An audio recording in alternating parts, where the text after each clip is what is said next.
Good afternoon. It's Tuesday, August 16th. I'm Aryeh O'Sullivan, and this is IBA News broadcasting from Jerusalem.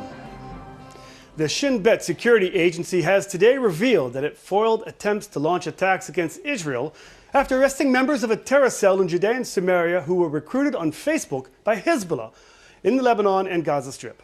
Details revealed by the Shin Bet said 5 terror operatives in the West Bank from the Galilee area were recruited by Hezbollah and plotted to attack IDF forces operating in the West Bank and wage suicide bombings and shooting attacks against Israelis. Hezbollah recruited the cell leader last year via the social network. Other cell members were affiliated with Hamas, and some of them supplied materials for bomb making. Others compiled intelligence on the movement of security forces in the West Bank, and others prepared bombs to be used in the attacks. The Shin Bet said they arrested the terrorists in June before they could carry out any of their planned attacks. Prime Minister Benjamin Netanyahu has received a clean bill of health, his office announced following his routine annual medical checkup. According to his office, the Prime Minister underwent a series of comprehensive lab tests which were completely normal. A gastro test did, however, reveal a polyp in Netanyahu's large intestine that was removed during the test. His personal physician, Dr. Tzvi Herman Berkovich, said that the Prime Minister is under neurological monitoring, but he maintains a healthy lifestyle and a healthy diet. Dr. Berkovich said that Netanyahu's health is excellent.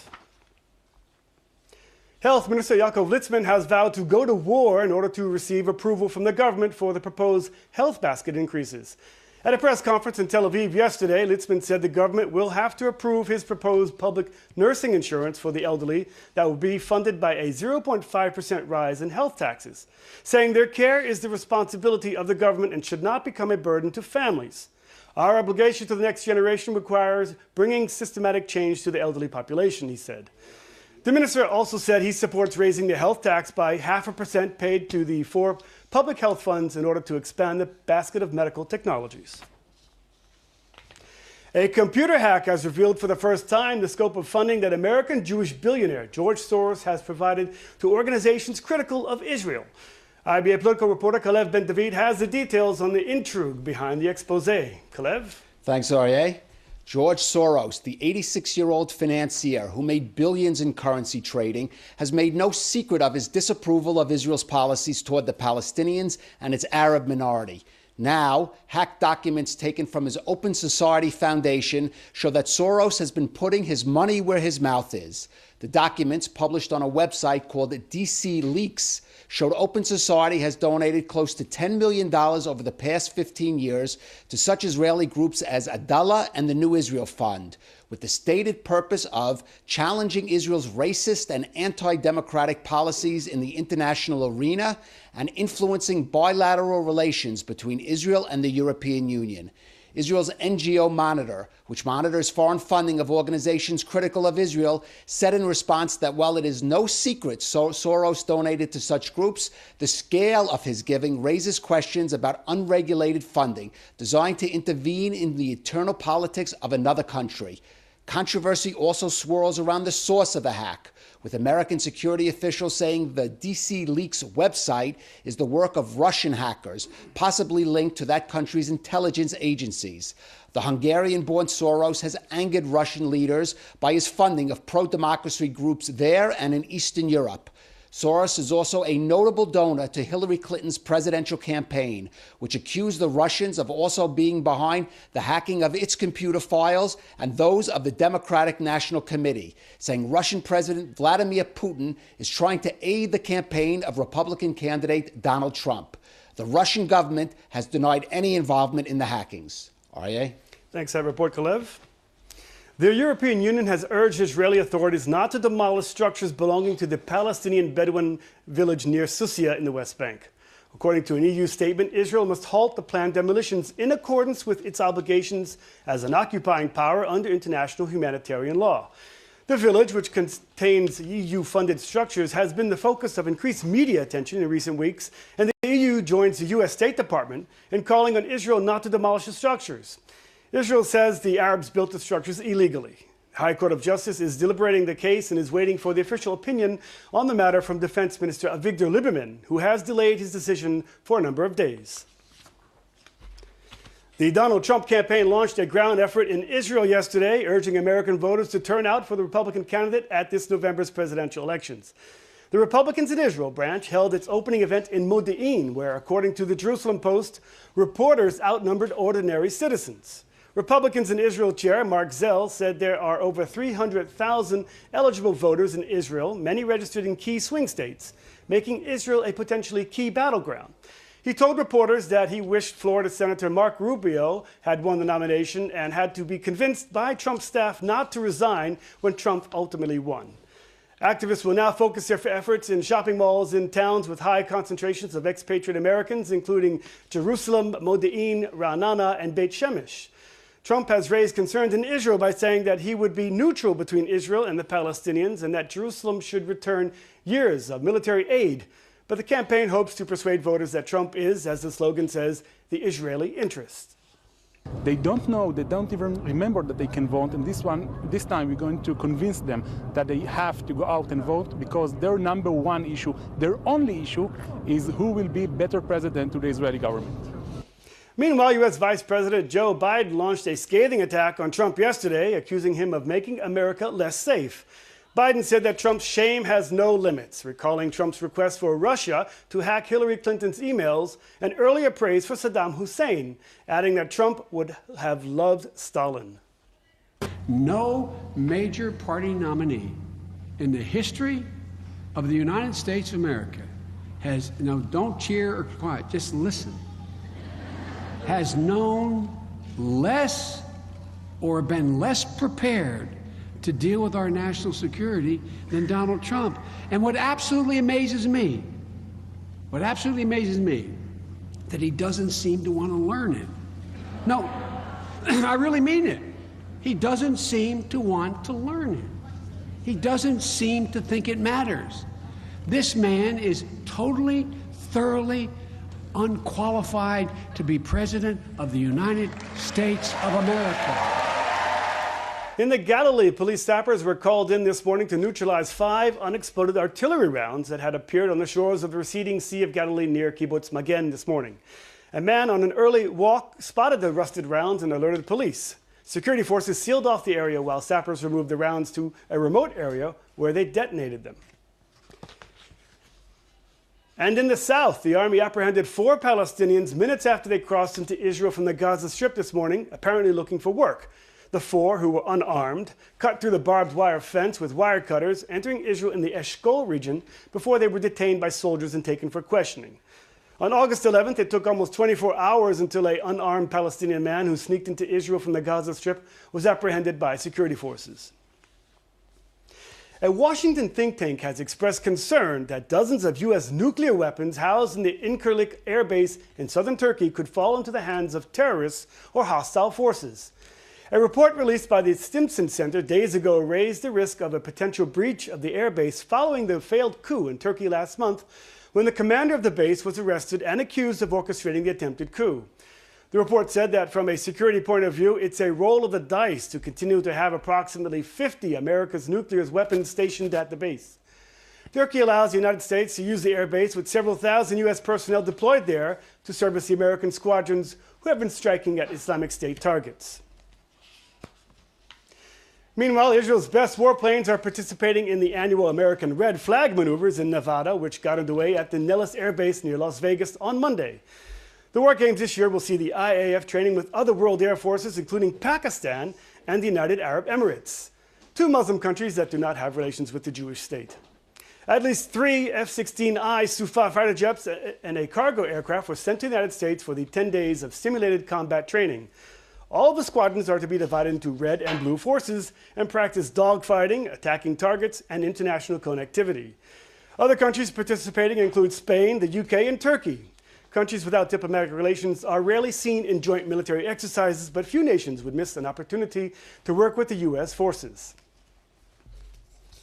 Well, joining us now in the studio is Pete Hegseth, a rising figure in American conservative media and a commentator on Fox News who's visiting Israel. Pete, thanks for joining us. Thank you for having me. I appreciate it. Well, Pete, what brings you to Israel? Well, we're here on a fact-finding trip, just checking out different. It's my second trip here, and I wanted to get a better sense of facts on the ground. What issues are facing Israel, but also how they relate to America and what America's role can play in making sure we have a strong relationship with Israel. Pete, you are a U.S. veteran who served in Iraq and Afghanistan, and you're a counterterrorism expert. Do you think that America can learn from Israel's experience in counterterrorism? Very much so. In fact, I was an infantry officer in the military, and there's a lot of things, whether it's guerrilla warfare, counterterrorism, or counterinsurgency, that we studied and we looked at in the way that Israel conducts the wars. It's a very intimate battlefield that Israel is involved in. The U.S. has had to deal with unconventional and asymmetrical threats in new ways.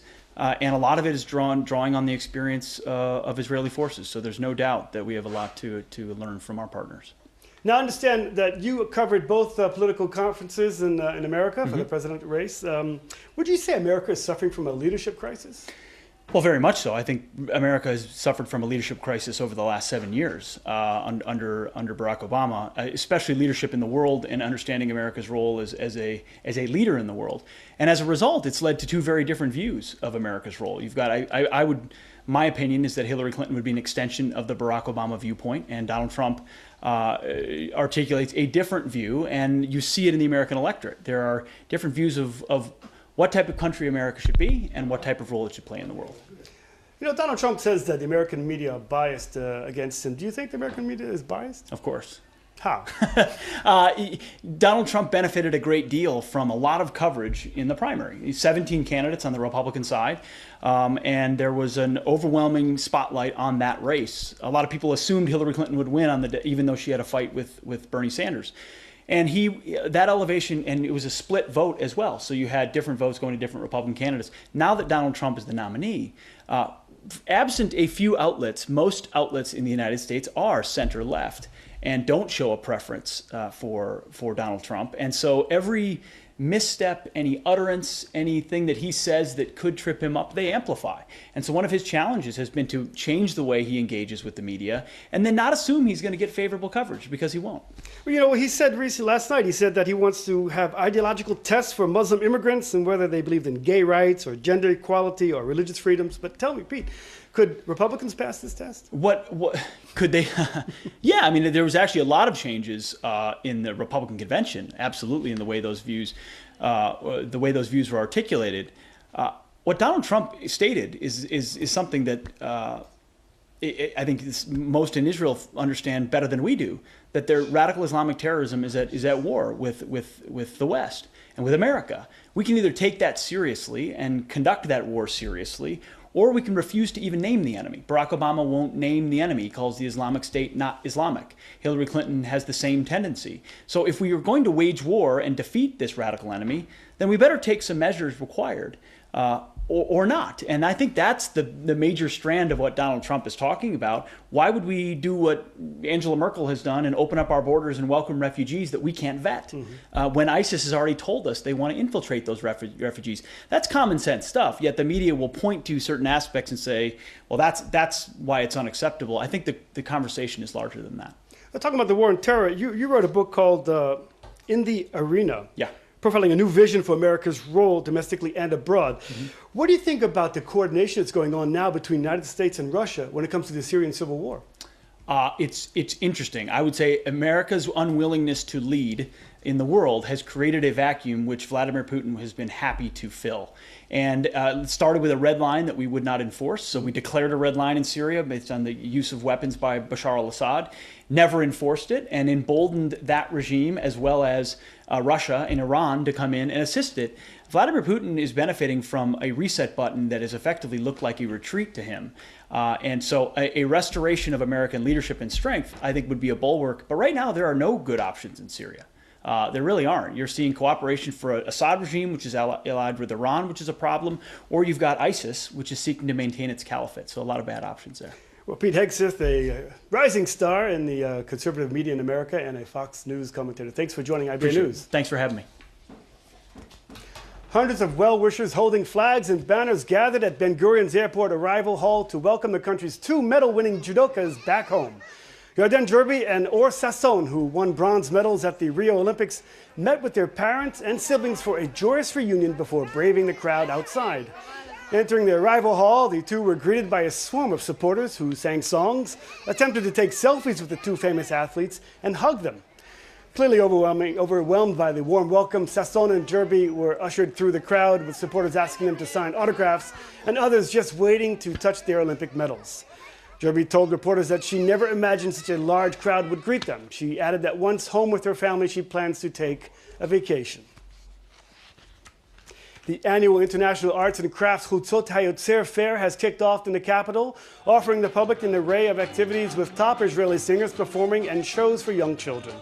Local artists, as well as from abroad, were exhibiting their wares. Aside from the photography and design exhibition, there will be artist workshops and even a beer garden to cool off after a hot day. The fair remains open until August 27th.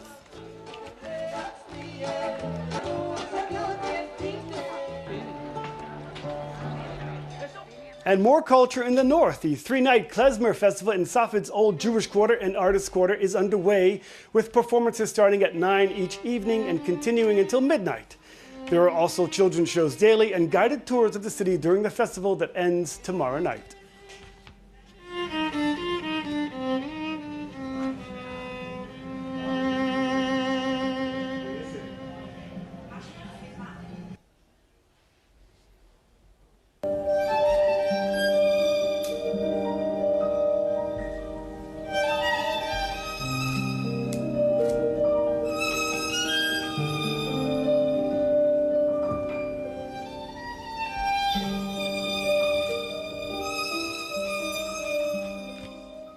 Financial news: shares on the Tel Aviv Stock Exchange were down across the board today, while the shekel was mixed in foreign currency trading. Here are the numbers.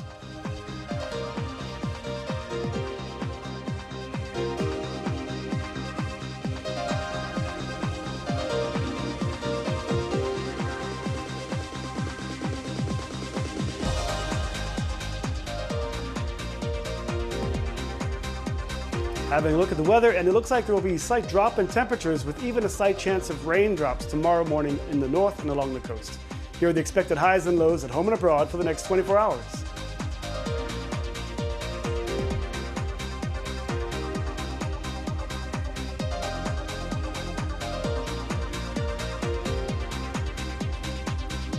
That's all for this newscast. Please join us again tomorrow, same time, same channel, when Elon Aslan Levy will be back at this desk to bring you the latest news from Israel.